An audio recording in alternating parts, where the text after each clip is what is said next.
24 अप्रैल को 8वीं क्लास का साइंस का कंपार्टमेंट का पेपर है। तो 8वीं क्लास के वे सभी स्टूडेंट जिन्हें साइंस का कंपार्टमेंट का पेपर देना है उनके लिए इंपॉर्टेंट वीडियो है। आज की वीडियो में मैं आपके साथ 8वीं क्लास साइंस का सेशन 2023-24 यानी पिछले साल का कंपार्टमेंट का क्वेश्चन पेपर डिटेल में डिस्कस करने वाला हूं। इसलिए वीडियो को पूरा देखना और अगर अच्छी लगे तो चैनल को सब्सक्राइब कर देना और वीडियो को अपने सभी दोस्तों के साथ शेयर कर देना। चलिए अब शुरू कर लेते हैं। प्रश्न नंबर 1, निम्नलिखित प्रश्नों के उत्तर निर्देशानुसार दीजिए। पहले क्वेश्चन में 12 क्वेश्चन पूछे गए हैं। भाग 1, टाइफाइड और क्षय रोग खालिस्तान के कारण होते हैं। आपको इस खालिस्तान में अपना उत्तर लिखना है। आपको यहाँ लिखना है जीवाणु। टाइफाइड और क्षय रोग दोनों ही जीवाणु के कारण होते हैं। जीवाणु को इंग्लिश में बैक्टीरिया भी कहते हैं। तो पहले का उत्तर है जीवाणु। प्रश्न नंबर 2, खालिस्तान एक गहरे रंग का अप्रिय गंध वाला तेलीय द्रव है। बेटा इस खालिस्तान को आपको भरना है। यहाँ आपको लिखना है पेट्रोलियम। पेट्रोलियम कच्चे तेल को कहा जाता है और पेट्रोलियम से अप्रिय गंध आती है, मतलब अच्छी स्मेल नहीं आती। प्रश्न नंबर 3, टैडपोल का वयस्क मेंढक में परिवर्तन खालिस्तान कहलाता है। आपको ये खालिस्तान भरना है। आपको यहाँ लिखना है कायांतरण। कायांतरण को इंग्लिश में मेटामॉर्फोसिस कहा जाता है। तो तीसरे का आंसर है कायांतरण या मेटामॉर्फोसिस। नेक्स्ट क्वेश्चन देखते हैं।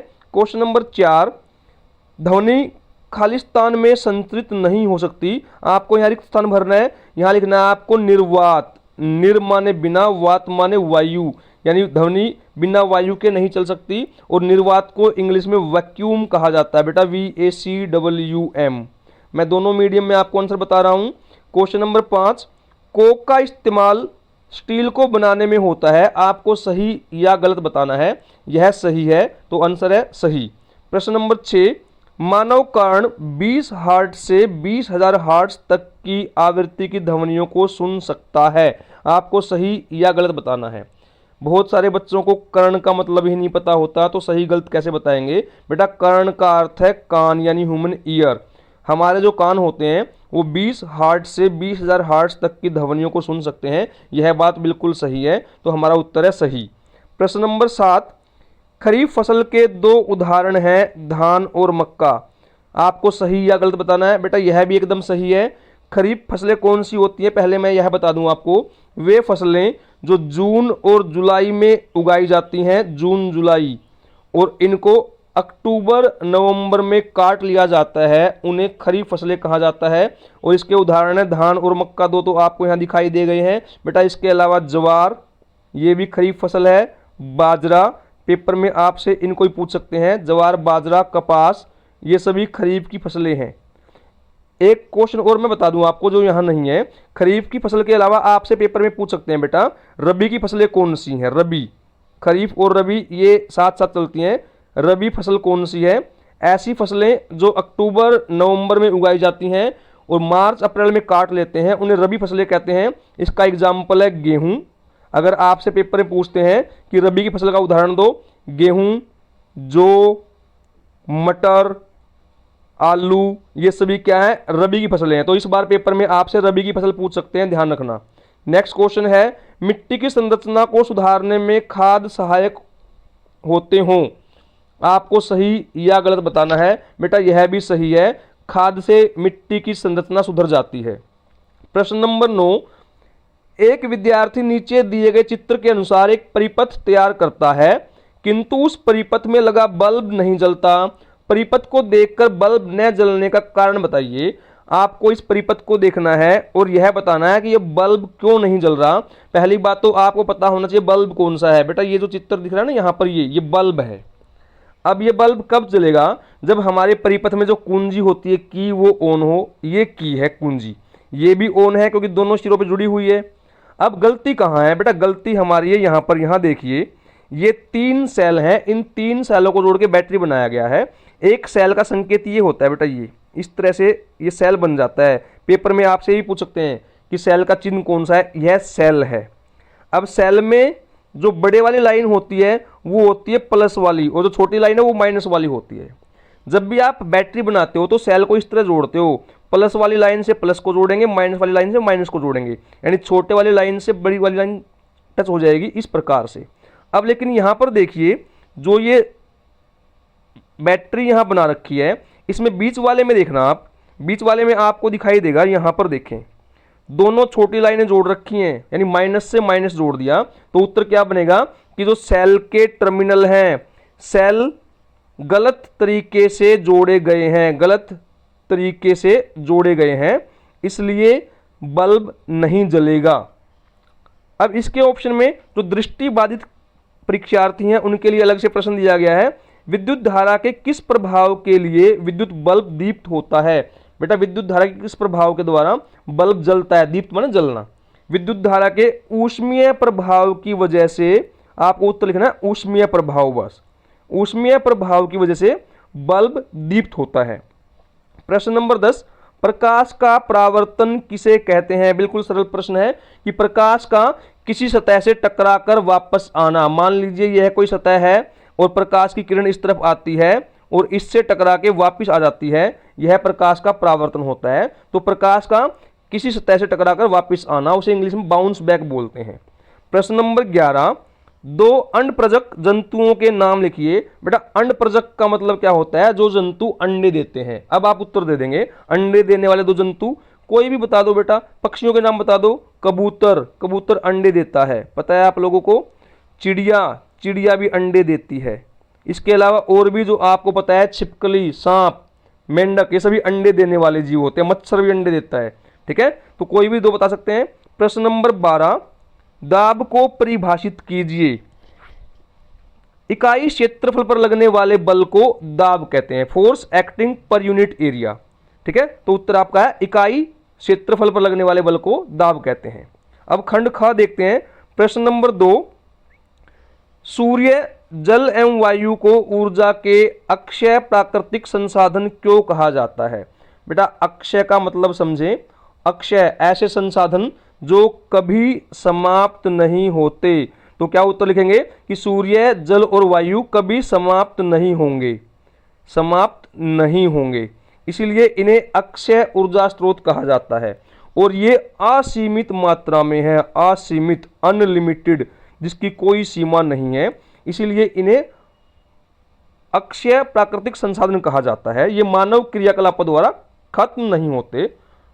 प्रश्न नंबर 3, ध्वनि की कौन सी दो विशेषताएं ध्वनि की प्रबलता और तारतम्य को निर्धारित करती हैं। बेटा प्रबलता को निर्धारित करने वाली जो विशेषता है, प्रबलता लिखता हूं पहले, प्रबलता को आयाम निर्धारित करता है। तो आपको ऐसे ही उत्तर लिखना है। बेटा प्रबलता के सामने लिखना आयाम, और तारतम्य, तारतम्य के सामने आपको लिखना है आवृत्ति, क्योंकि तारतम्य को ध्वनि की जो आवृत्ति है वह निर्धारित करती है। प्रश्न नंबर 4, एक विद्युत कर्मी जब भी विद्युत के उपकरणों की मरम्मत करता है तो रबड़ के दस्ताने और रबड़ के चप्पल पहनता है, क्यों। बेटा इसका कारण है कि जो रबड़ है उसके बने हुए दस्ताने और चप्पल विद्युत के कुचालक होते हैं। तो आपको लिखना है उत्तर विद्युत के कुचालक, इसलिए वो पहनता है। तो उत्तर क्या बन गया कि रबड़ के दस्ताने और रबड़ के चप्पल विद्युत के कुचालक होते हैं, जिससे विद्युत कर्मी को विद्युत का झटका नहीं लगता, इसलिए वह रबड़ के दस्ताने और चप्पल पहनता है। प्रश्न नंबर 5, बाह्य निषेचन और आंतरिक निषेचन में अंतर बताइए। बेटा निषेचन क्या होता है, जब दो कोशिकाएं संलयन करती हैं, नर और मादा कोशिकाएं संलयन करती हैं, मिल जाती हैं, उसे निषेचन कहते हैं। बाह्य निषेचन में यह क्रिया शरीर से बाहर होती है। तो क्या उत्तर बना कि बाह्य निषेचन में निषेचन शरीर के बाहर होता है, शरीर से बाहर। और जो अंतः निषेचन है, आंतरिक निषेचन है, उसमें जो निषेचन होता है वो शरीर के अंदर होता है। ये आपको उत्तर देना है। अब इसके उदाहरण बता सकते हो। जो बाह्य निषेचन है बेटा ये किस में होता है, बाह्य निषेचन ऐसे जीवों के नाम आपको बताने हैं, और आंतरिक निषेचन जिनमें अंदर होता है, जैसे मनुष्य, गाय, भैंस। बाह्य निषेचन मेंढक, मछली, इनमें बाह्य होता है, ठीक है। अथवा अमीबा में द्विखंडन को चित्र द्वारा दर्शाइए।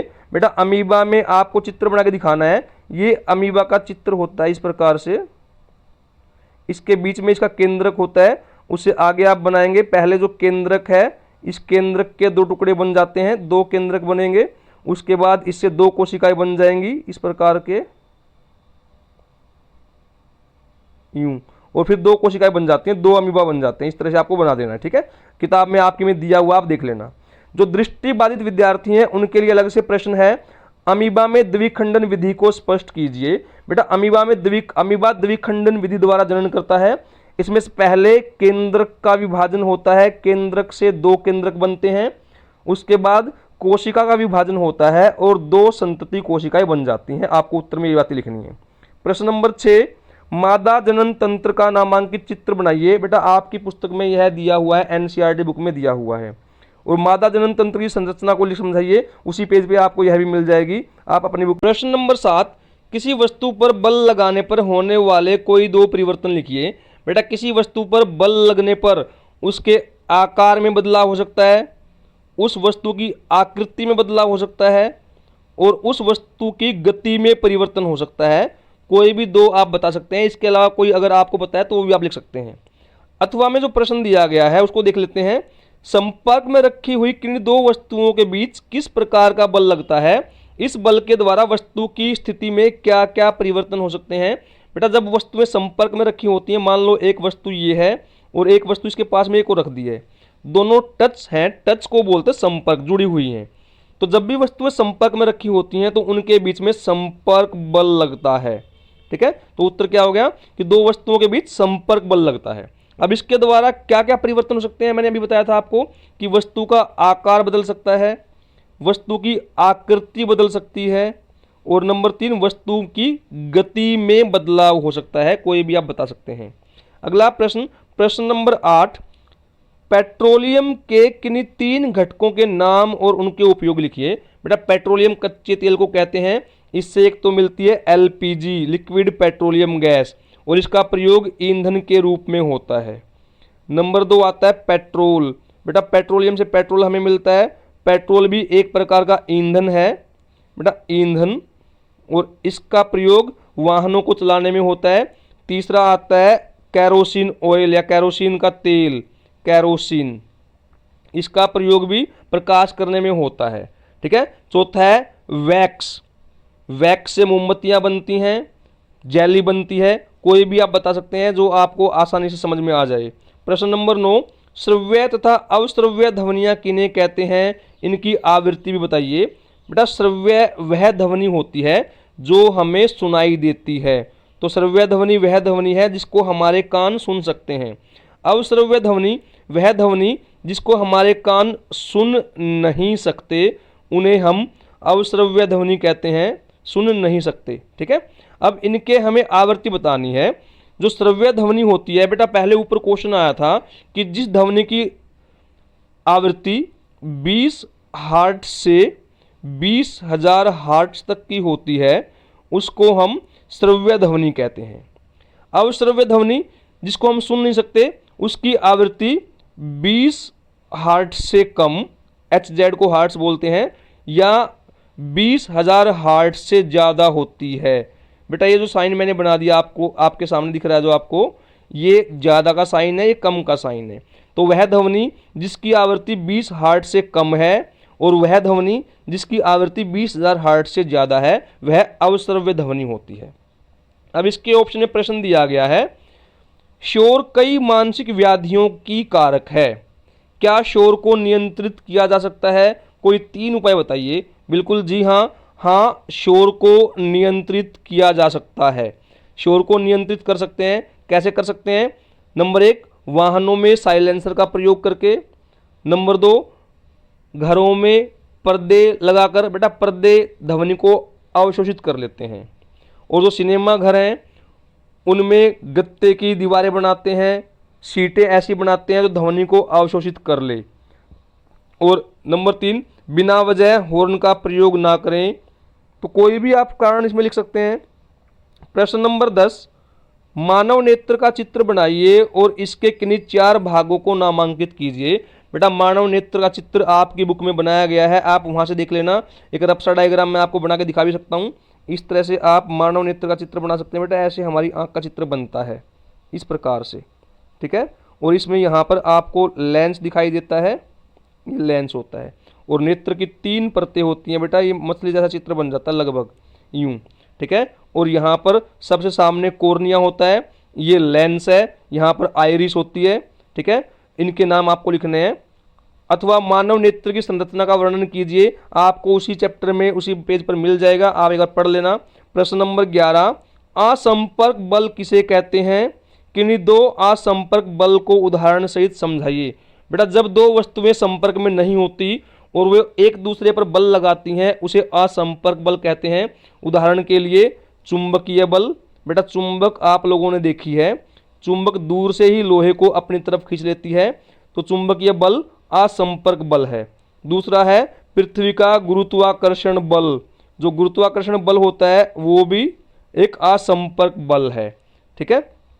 अथवा में प्रश्न दिया गया है, क्वेश्चन नंबर ए, कंधे पर लटकाने वाले थैलों में बारीक पट्टी के बजाय चौड़ी पट्टी क्यों लगाई जाती है?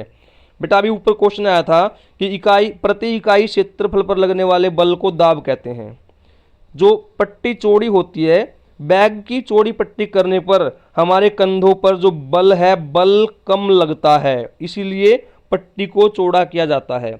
अगर पट्टी बारीक हो जाएगी तो हमारे कंधों पर बल अधिक लगेगा, हमें बैग को लटकाने में आसानी नहीं होगी।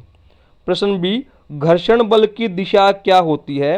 बेटा घर्षण बल की परिभाषा ये है कि घर्षण एक विपरीत बल होता है। विपरीत मीन्स अपोजिंग फोर्स, जिस तरफ हम बल लगाएंगे उसके विपरीत दिशा में यानी उल्टी दिशा में बल लगेगा। मान लो हम बल इस तरफ लगा रहे हैं तो घर्षण इससे उल्टा होगा, इस तरफ हो जाएगा, ठीक है। खंड ग, प्रश्न नंबर 12, स्तंभ आ का मिलान स्तंभ बा से करें। बेटा यहाँ पर 6 बातें बताई गई हैं स्तंभ आ में, और स्तंभ ब से आपको मिलाना है। पहला है मादा एनाफ्लीज। बेटा मादा एनाफ्लीज ऑप्शन एफ से मिलेगा, यह मलेरिया परजीवी का वाहक है। नंबर 2 मादा एडिस। बेटा एडिस मच्छर जो है वो डेंगू विषाणु का वाहक है, तो यह ई से मैच हो जाएगा। अगला है नंबर 3 ईस्ट। बेटा ईस्ट ब्रेड पर लगता है तो यह बी से मैच हो जाएगा, ईस्ट यहाँ आएगा। Number 4 lactobacillus. बेटा यह ए से मैच होगा, लैक्टोबैसिलस बैक्टीरिया का नाम है, दही जमाने में सहायता करता है।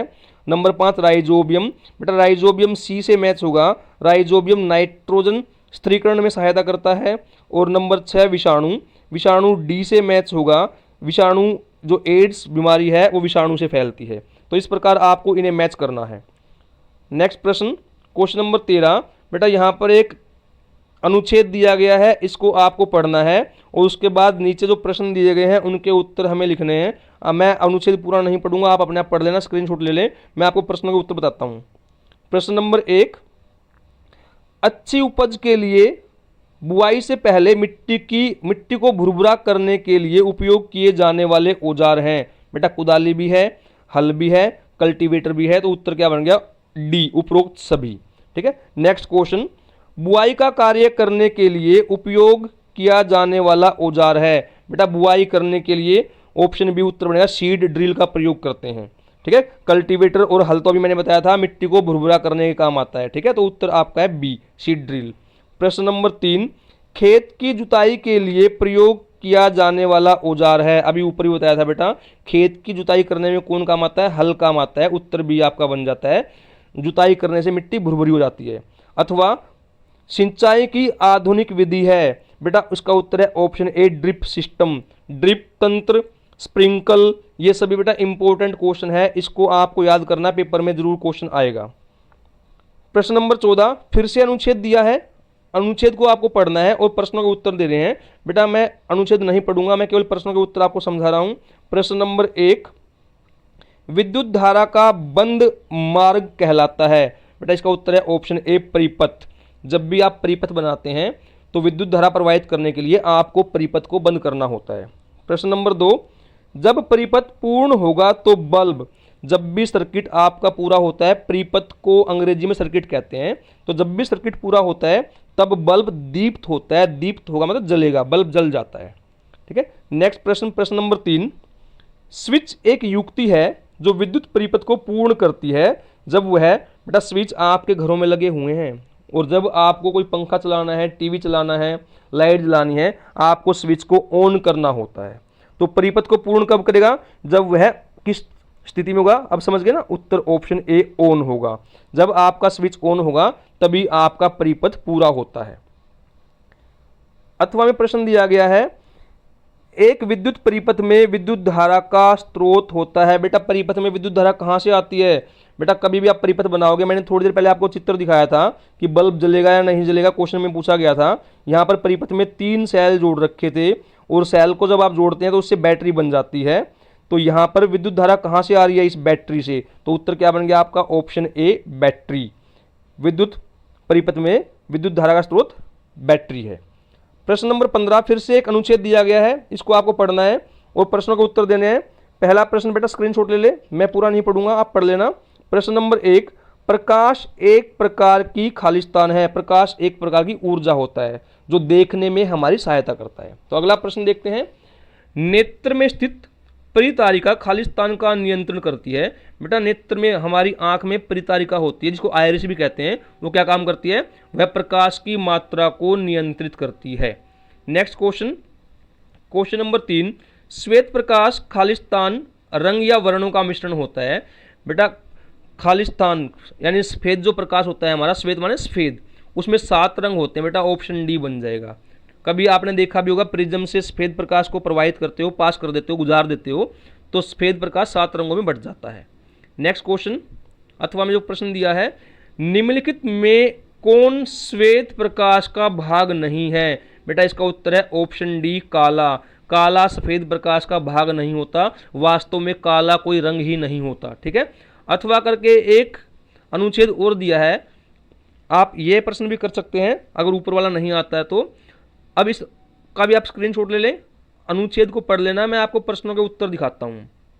प्रश्न नंबर 1, प्रकाश एक प्रकार की ऊर्जा है जो हमें खालिस्तान के योग्य बनाती है। बेटा मैंने थोड़ी देर पहले ही बताया था आपको कि प्रकाश एक प्रकार की ऊर्जा जो हमें देखना के योग्य बनाती है, हमें देखने में सहायता करती है। प्रश्न नंबर 2, हम किसी वस्तु को तब देख पाते हैं जब खालिस्तान किरण परावर्तन के पश्चात हमारे नेत्रों में पहुंचती है। बेटा इसका ऑप्शन है ऑप्शन सी परावर्तित किरण।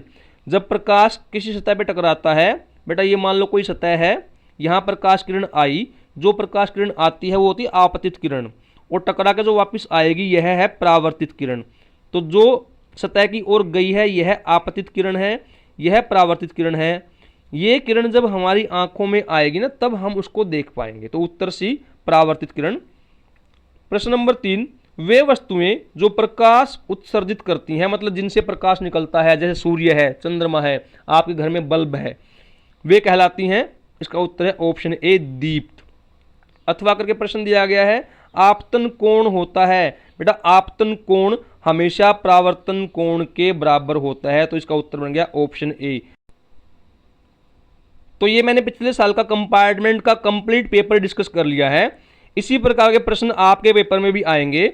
आप जिस जिस सेक्शन से इस पेपर में क्वेश्चन पूछे गए हैं उन्हें जरूर पढ़ लेना, और अगर वीडियो पसंद आती है तो बेटा चैनल को सब्सक्राइब कर देना। मैं आपके साथ 2 पेपर अभी और डिस्कस करूंगा, हो सकता है इन पेपर से आपके पेपर में बहुत सारे प्रश्न रिपीट हो जाएं, इसलिए इसे अच्छे से पढ़ लेना।